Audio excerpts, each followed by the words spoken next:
ছাত্র এবং শিক্ষকদের মানতে হবে যে সকল নির্দেশনা। বর্তমান সময়ে সারা পৃথিবীতে করোনা বৃদ্ধি পাচ্ছে, পাশাপাশি ডেঙ্গু জ্বরের আবির্ভাবও দেখা দিয়েছে। বর্তমান শিক্ষা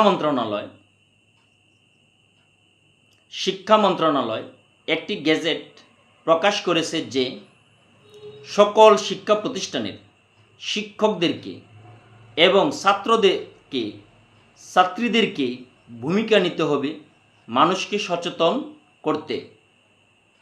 ডেঙ্গু জ্বর সম্পর্কে, ডেঙ্গু যাতে মানুষ আক্রান্ত না হয় তার জন্য সকল লোকদেরকে সচেতন করতে হবে, তার দায়িত্ব নিতে হবে শিক্ষক এবং ছাত্রছাত্রীদেরকে। 2 নম্বরে যে নির্দেশনা দেওয়া হয়েছে, করোনা রোগীর সংখ্যা দিন দিন বৃদ্ধি পাচ্ছে।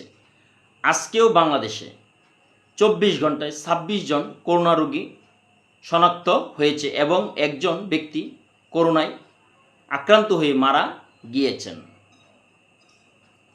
সেই করোনা প্রতিরোধে মানতে হবে বেশ কয়েকটি নির্দেশনা। করোনা রোগী থেকে কমপক্ষে 3 ফুট দূরত্ব বজায় রেখে চলতে হবে। বারবার সাবান দিয়ে হাত ধৌত করতে হবে। প্রায় 20 সেকেন্ড সময় হাত ধৌত করতে হবে এবং জনসমাগম এড়িয়ে চলতে হবে। যেখানে বেশি লোকের আগমন, সেই সকল জায়গায় যাতায়াত বন্ধ করতে হবে। ময়লা হাতে চোখ, নাক, কান চুলকানো যাবে না।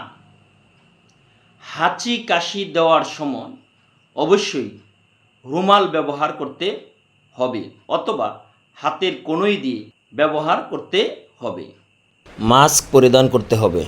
করোনা প্রতিরোধে সকলকেই এই সকল নির্দেশনাগুলো কঠোরভাবে মানতে হবে এবং নিজে যেভাবে মানবেন ঠিক অপরকেও সেই বিষয়ে সচেতন করতে হবে।